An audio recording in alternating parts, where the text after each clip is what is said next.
morning, dear students. We have completed up to the human reproductive systems and structure of male and female gametes. Today we will study about the fertilization. So what is fertilization? The first step in the process of reproduction is the fusion of a sperm and an ovum.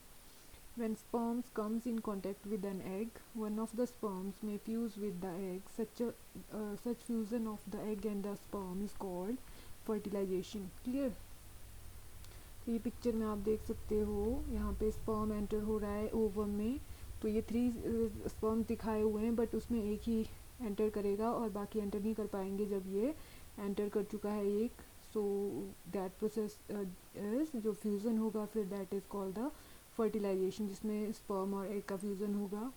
During fertilization the nuclei of the sperm and the egg fuse to form a single nucleus, और fuse हो जाएंगे. वो जो second picture में आप देख रहे हो फ्यूजिंग न्यूक्लियाई लिखा हुआ है, यहाँ पे स्पर्म का न्यूक्लियाई और ओवम का न्यूक्लियाई क्या हुआ है, फ्यूज़ हुआ है. क्लियर? और ये फ्यूज़न क्या बना रहा है, फिर जाइगोट बना रहा है. This result in the formation of a fertilized egg और zygote. Did you know that the zygote is the beginning of a new individual. जो भी सेक्सुअली रिप्रोड्यूस होते हैं ऑर्गेनिजम्स, तो उनमें जो जाइगोट होता है वो फर्स्ट स्टेज होती है. मींस वहाँ से जाइगोट में जब डिवीजन्स होंगे तो एक इंडिविजुअल बनेगा. So zygote is the beginning of a new individual. The process of fertilization is the meeting of an egg cell from the mother and a sperm cell from the father. So the new individual inherits some characteristics from the mother and some from the father. तो जैसे mail और female gamete fuse हो रहे हैं, तो half characters कहाँ से आएंगे, from mother and half from the father.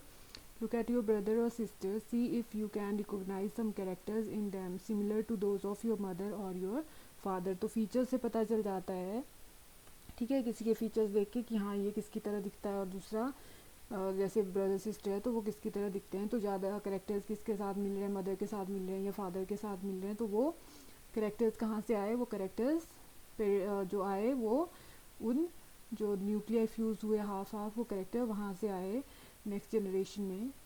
Fertilisation which takes place inside the female body is called internal fertilization. तो ये हमने जो देखा फर्टिलाइजेशन हो रही है इनसाइड द फीमेल बॉडी हो रही है, तो इस तरह की फर्टिलाइजेशन को क्या बोलते हैं, that is called the internal fertilization. The internal fertilization occurs in many animals including humans, cows, dogs and hens. तो ये सभी एनिमल्स हैं जहाँ पे एनिमल्स और ह्यूमन बींग्स है जहाँ पे फर्टिलाइजेशन क्या है, fertilization is internal. We will underline these lines regarding the internal fertilization or the definition of fertilization and zygote. You will be surprised to know that in many animals fertilization takes place outside the body of the female. तो कुछ animals ऐसे भी होते हैं जिनमें जो fertilisation है वो क्या होती है, फीमेल बॉडी के आउटसाइड होती है. In these animals fertilization takes place in water. तो उस तरह के एनिमल्स में फर्टिलाइजेशन कहाँ होती है, that takes place in water. Let us find out how this happens. तो ये कैसे होता है वो भी देखेंगे हम. So activity 9.1, visit some ponds और slow flowing streams during spring और रेनी सीजन. स्प्रिंग और रेनी सीजन में जब पॉन्ड्स या कोई स्लो फ्लोइंग स्ट्रीम है तो वहाँ देख सकते हैं. Look out for clusters of frogs eggs floating in water. तो वहाँ पे क्या दिख जाएगा आपको, फ्रॉग के एग्स फ्लोट करते हुए दिख जाएंगे उस वाटर में. Write down the colour and size of the eggs. तो क्या एक्टिविटी है इसमें, उनका कलर नोट करना है और साइज उनका लिखना है. ड्यूरिंग स्प्रिंग और rainy season frogs and toads move to ponds and slow flowing streams. Clear? जो फ्रॉग्स होते हैं वो कहाँ जाते हैं, पॉन्ड्स और स्लो फ्लोइंग स्ट्रीम्स में जाते हैं. When the male and female come together in water, the female lays hundreds of eggs. Unlike hen's egg, frog's egg is not covered by a shell. तो आपने जो किसी ने देखे होंगे जो वाटर में फ्रॉग के एग्स होते हैं उनमें कोई जो जैसे हम हैन एग देखते हैं उसमें हार्ड कवरिंग होती है जिसको शेल बोलते हैं, तो वैसा शेल इनके एग्स में नहीं होता है. It is not covered by a shell and it is comparatively very delicate. और बहुत डेलिकेट होते हैं. यहाँ पे आप देख सकते हैं जो नीचे पिक्चर दिया हुआ है फिगर 9.7 में, कैसे एग्स की आउटर लेयर कैसे जेली टाइप दिख रही है. A layer of jelly holds the eggs together and provides protection to the eggs. तो जो जेली लाइक सब्सटेंस है वही उन एग्स को क्या करता है, प्रोटेक्ट करता है. As the eggs are laid the male deposit sperms over them. जैसे एग ले कर लेंगे वो फ्रॉग्स, तो जो मेल हैं वो क्या करेंगे, they will deposit sperms over them. Each sperms swims randomly in water with the help of its long tail. The sperms come in contact with the eggs. This result in fertilization. तो fertilization कहाँ हो रही है इसमें, outside the female body हो रही है और वाटर में हो रही है. This results in fertilization. This type of fertilization in which the fusion of a male and a female gamete takes place outside the body of the female is called external fertilization. तो इस तरह की fertilization को क्या बोलते हैं, external fertilization. So here you have to underline the definition of external fertilization. It is very common in aquatic animals such as fish and starfish etc. तो आपको ये examples भी याद रखने हैं internal as well as external fertilization के. Why do fish and frogs lay eggs in hundreds whereas a hen lays only one egg at a time? तो इसका रीज़न क्या है, क्योंकि एक्सटर्नल फर्टिलाइजेशन में क्या होता है, अगर सिंगल ही एग ले कर रहे हैं तो उसके चांसेस नहीं होंगे सरवाइव करने के. तो बहुत सारे एग ले करने से क्या होगा, सारे के सारे एग्स फर्टिलाइज भी नहीं होंगे बट कुछ अमाउंट में वो फर्टिलाइज हो जाएंगे. ठीक है, तो इसलिए वहाँ पे नंबर क्या है, their number is more. Here is given a concept. Have you heard of test tube babies? So let us see this concept. Bujo and Paheli's teacher once told them in the class that in some women oviducts are blocked. तो क्या बताया बुजो और पहेली ने, पहेली के teacher ने उनको, कि कुछ वुमेन्स में क्या हो सकता है, ओविडक्ट ब्लॉक हो सकती है. आपने फीमेल रिप्रोडक्टिव सिस्टम का स्ट्रक्चर देखा था, उसमें ओवरी से ओवम रिलीज होके ओविडक्ट्स के थ्रू आ रहा था. ठीक है, तो जो ओविडक्ट्स थी जिनको फिलोपियन ट्यूब्स भी बोलते हैं, तो वो कुछ केसेस में क्या हो सकती है, ब्लॉक्ड हो सकती है. These women are unable to bear babies because sperms can't reach the egg for fertilization. तो हमें पता है कि फर्टिलाइजेशन जो होती है वो ओविडक्ट्स में होती है, तो उस केस में वहाँ पे वो ब्लॉक्ड है तो फर्टिलाइजेशन नहीं हो पाएगी. In such cases doctors collect freshly released egg and sperms and keep them together for a few hours for IVF और इन विट्रो फर्टिलाइजेशन. तो इसमें क्या करते हैं, डॉक्टर कलेक्ट करते हैं एग और स्पर्म्स को और उनको कहाँ फर्टिलाइज करते हैं, outside the body, outside the female body. Clear.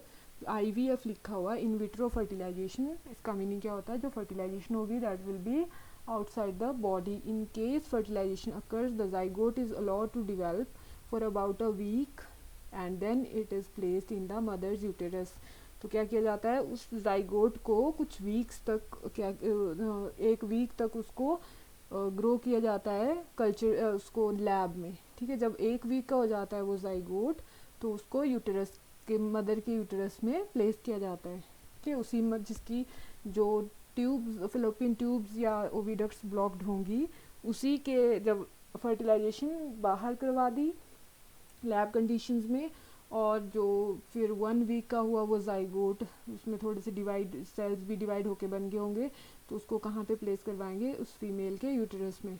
Complete development takes place in the uterus and जो पूरी की पूरी डिवेलपमेंट होगी उस बेबी की वो यूटरस में ही होगी, मीन्स वो with in the female body होगी. And the baby is born like any other baby and babies born through this technique are called test tube babies. तो उनको क्या बोलते हैं, test tube babies बोलते हैं. This term is actually misleading because babies can't grow in test tubes. Clear, name test tube baby है but वो पूरा का पूरा वो baby test tube में grow नहीं करता है. Clear, सिर्फ fertilization उसकी test tube में करवाई जाती है. That is about the test tube. Next, though these animals, next again the concept of external fertilization.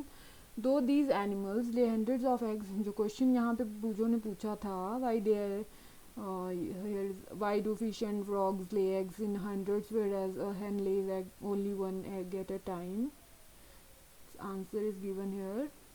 So these animals lay hundreds of eggs and release millions of sperms. All the eggs do not get fertilized and develop into new individual. सभी को chance नहीं मिलता है कि सारे के सारे fertilise हो जाएंगे, तब तो बहुत ज़्यादा हो जाएगा उनका नंबर, वो फ्रॉग का या फिशेस का। सारे के सारे नहीं एक्सपोज उसमें फर्टिलाइज हो पाते हैं। This is because the eggs and sperms get expose to water movement, wind and rainfall. Clear? तो मूवमेंट से इधर उधर जा सकते हैं वो, जैसे विंड या रेनफॉल होती है तब भी वो डिस्प्लेस हो सकते हैं और फर्टिलाइजेशन वहाँ पे नहीं हो पाएगी। Also there are some other animals in the pond which may feed on eggs, और कुछ और जो एनिमल्स होंगे उन पॉन्ड्स में वो उन एग्स को खाएंगे भी वहाँ पे। Thus production of large number of eggs and sperms is necessary to ensure fertilization of at least a few of them, कि कुछ का फर्टिलाइजेशन हो जाए, कुछ को खा जाएंगे दूसरे एनिमल्स और कुछ फर्टिलाइज नहीं हो पाएंगे। Clear? So that is the answer of this question. How could a single, next question is again from Bujo, how could a single cell become such a big individual? एक single cell होता है तो उससे पूरा का पूरा individual कैसे बनेगा? So that is the next, that is development of embryo. Zygote से क्या बनेगा? फिर एम्ब्रियो बनेगा। तो जाइगोट तो हमने देख लिया कैसे मेल और फीमेल गैमीट का फ्यूज़न होगा, जिस फर्टिलाइजेशन होगी जिससे जाइगोट बनेगा। अब वो जाइगोट क्या करेगा? वो एम्ब्रियो में डिवेल्प होगा। So development of embryo, fertilization results in the formation of zygote which begins to develop into an embryo. तो जाइगोट से क्या डिवेल्प होके क्या बनेगा? एम्ब्रियो बनेगा। The zygote divides repeatedly to give rise to a ball of cells. तो वो divide होता जाएगा, जैसे बहुत सारे बॉल्स इकट्ठा करके हम रखें तो ऐसे छोटे छोटे सेल्स इकट्ठा होके एक स्ट्रक्चर बनाएंगे। The cells then begin to form group that develop into different tissues and organs of the body. This developing structure is termed an embryo. The embryo get embedded in the wall of the uterus for further development. तो जो embryo है वो कहाँ attach करेगा? Uterus की wall पे attach करेगा further development के लिए। The embryo continues to develop in the uterus. It gradually develops baby. Clear? वो एम्ब्रियो क्या होगा? यूटरस में ग्रो करेगा, डिवेल्प करेगा और एक बेबी पूरे उसमें डिवेल्प होगा। तो यहाँ पे आप पिक्चर्स में देख सकते हो zygote formation and development of an embryo from the zygote. तो यहाँ पे ए में आप देख सकते हो पूरा डिवेलपमेंट दिखाई हुई है इसमें। क्लियर? जो ओवरी है वहाँ से ओवम रिलीज हुआ, फिर ओविडक्ट में उसकी फर्टिलाइजेशन हो गया, जाइगोट बना। अब वो जाइगोट पूरी ओविडक्ट में आप देख रहे हो नंबर इंक्रीज हो रहा है इनका सेल्स में। ठीक है? सेल्स इंक्रीज, नंबर इंक्रीज होता गया और यूटेरस यहाँ पे लेबल किया हुआ है, यूटेरस वहाँ पे उसका इम्प्लांटेशन हुआ है। एम्बेडिंग एम्ब्रियो जहाँ लिखा हुआ है यहाँ पे इसका क्या हुआ है? ये प्लेस हुआ है, यहाँ पे अटैच हुआ है ये। क्लियर? यहाँ पे आप देख सकते हो डेवलपिंग जो एम्ब्रियो है यूटेरस वॉल में वो क्या हुआ है? एम्बेडिंग, सी पोर्शन में आप देख सकते हो embedding of embryo in the uterus. जो एनलार्ज्ड व्यू दिया हुआ, जो बी पिक्चर दिया हुआ वो एक एम्ब्रियो का पिक्चर है, बॉल ऑफ सेल्स, जैसे बहुत सारी बॉल्स इकट्ठा करके रखी हुई हैं। ठीक है? तो ये बॉल्स किस क्या है? ये सेल्स हैं। जो जाइगोट डिवाइड हुआ उसने ये बहुत सारे सेल्स बनाए, फिर इनसे क्या बनेंगे? ऑर्गन्स बनेंगे। क्लियर? इनसे क्या बनेंगे? डिफरेंट ऑर्गन्स बनेंगे, जैसे आईज, नोज, पूरा फेस, जितने भी ऑर्गन्स हैं, लेग्स, आर्म्स, इंटरनल ऑर्गन्स, वो सारे ये सेल्स और डिवाइड होके ये पूरा एक ऑर्गेनिज्म बनाएंगे। Parts such as hands, legs, head, eyes, ears etcetera. The stage of the embryo in which all the body parts can be identified is called a fetus. जब सारे के सारे पार्ट्स आइडेंटिफाई कर सकते हैं उसमें, वो जो एम्ब्रियो ग्रो किया और उसमें डिफरेंट पार्ट्स बने तो उसको क्या बोलेंगे? फीटस बोलेंगे। उसके लिए टर्म क्या कर, बेबी के लिए टर्म क्या होगी? Foetus. When the development of the fetus is complete, the mother gives birth to the baby. जब fetus की development complete हो जाती है तो then क्या होता है? Mother gives birth to that baby. तो यूटरस में ऐसे देख सकते हो आप, ऐसे प्लेस्ड है फीटस जिसके अंदर ग्रो करेगा। Next is below the diagram, internal fertilization takes place in hens also, but do hens give birth to babies like human beings and cows? You know that they do not. Clear? Then how are chicks born? Let us find out. क्योंकि हमें पता है हैन क्या करती है, egg lay करती है। Soon after fertilization the zygote, ये जो बता रहे हैं हैन का बता रहे हैं, divides rapidly and travels down the oviduct. As it travels down, many protective layers are formed around it. The hard shell that you see in a hen's egg is one such protective layer. तो वो क्या है, उसकी protective layer है. After the hard shell is formed around the developing embryo, ये जो hard shell बन रहा है ये सिर्फ इसमें देखा हमने, ह्यूमन बींग्स के एग में ऐसा कोई हार्ड शेल नहीं होता है. The embryo takes about 3 weeks to develop into a chick. तो कितने वीक्स लगेंगे उसको, एक एम्ब्रियो को एक चिक बनने में 3 weeks लगेंगे. You must have seen the hen sitting on the eggs to provide sufficient warmth. क्या आपने देखा होगा हैन उन एग्स के ऊपर बैठती है, तो वो किस लिए बैठती है कि उनको वार्मथ प्रोवाइड करने के लिए, थोड़ा सा वार्म टेम्परेचर प्रोवाइड करने के लिए. Did you know that development of that चिक takes place inside the eggshell during this period. After the chick is completely developed, it bursts open the eggshell. तो ये क्या हो जाता है, eggshell से बाहर आ जाता है. In animals which undergo external fertilization, development of embryo takes place outside the body. The embryo continues to grow within their egg coverings. After the embryo develop, the egg hatch. तो जो hen egg होता है वो क्या होता है, उसके अंदर ही क्या हो रहा होता है, एम्ब्रियो डिवेल्प हो रहा होता है और फिर वो चिक बनता है उसके अंदर. You must have scene numerous tadpole swimming in Pond's and streams. Tadpole larva देखे होंगे आपने, ठीक है, इसमें टेल्स होती हैं, फिर जब वो फ्रॉग बनते हैं फिर बाद में. Next are viviparous and oviparous animals. We have learned that some animals give birth to young ones while some animals lay eggs which later develop into young ones. तो हमने यहाँ तक 2 types देख लिए, कैसे रिप्रोडक्शन होती है ह्यूमन बींग्स और अदर मैमल्स में, और जो एग लेइंग एनिमल्स होते हैं हमने स्टडी कर लिया, साथ में external and internal fertilization. Next is about the oviparous and viviparous animals. So the animals which give birth to young ones are called viviparous animals. Those animals which lay eggs are called oviparous animals. Underline these 2 definitions. The following activity will help you understand better and differentiate between viviparous and oviparous animals. So here is given one activity, that is activity 9.2. Try to observe eggs of the following organisms: frog, lizard, butterfly and moth, hen and crow or any other bird. Were you able to observe eggs of all of them? Make drawings of the eggs that you have observed. तो आपने क्या करना है, इनकी drawing करनी है कैसे ये दिखते हैं. In activity 9.2. The eggs of a few animals are easy to observe because their mothers lay them outside their body. These are examples of oviparous animals. Clear. तो ये सारे के सारे किसके हैं, ओविपेरस एनिमल्स के एग्जाम्पल है, इसलिए जो एग ले करेंगे.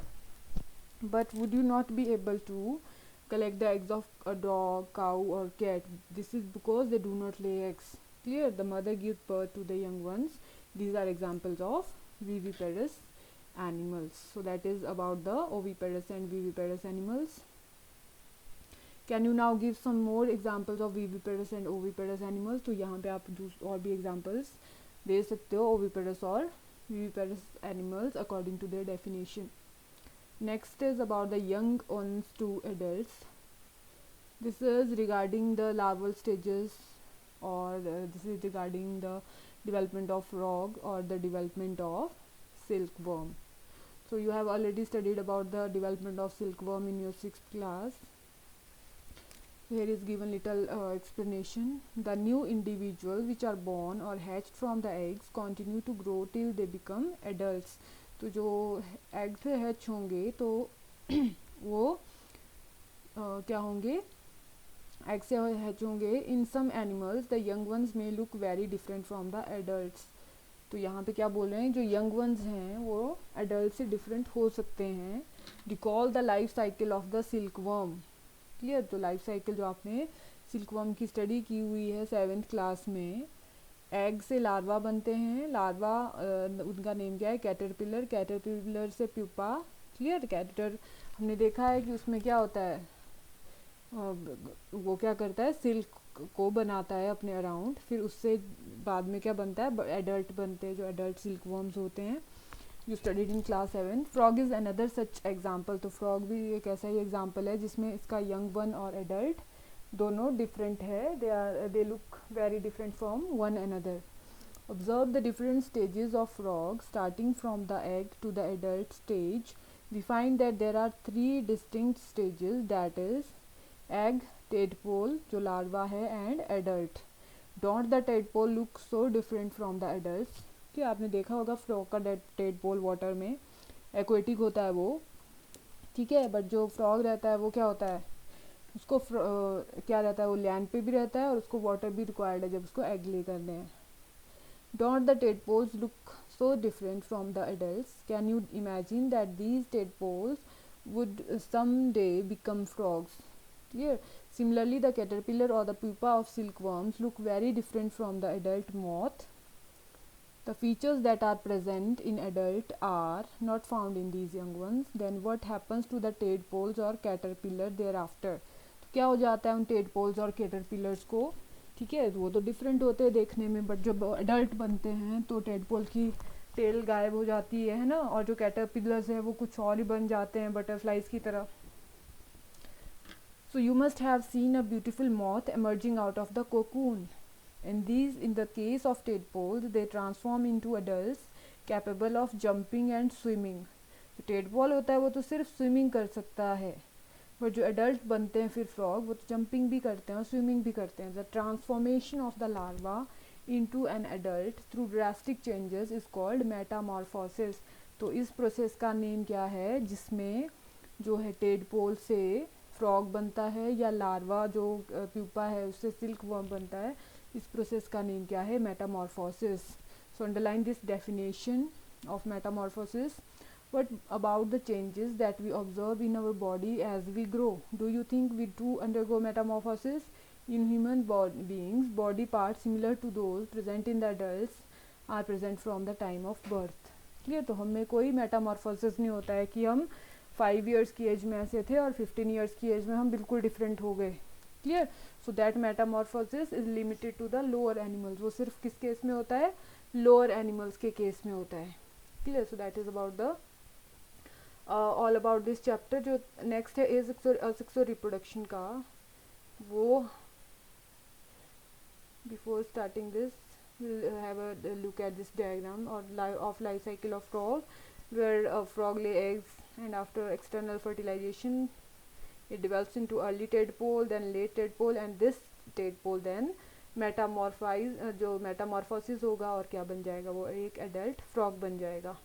तो यहाँ पे जो लास्ट टॉपिक है आपके चैप्टर का about the sexual reproduction, that is not in your syllabus but we have studied it in 7th class. हमने अमीबा में बाइनरी फ्यूजन स्टडी किया हुआ है, हमने ईस्ट में बर्डिंग स्टडी की हुई है.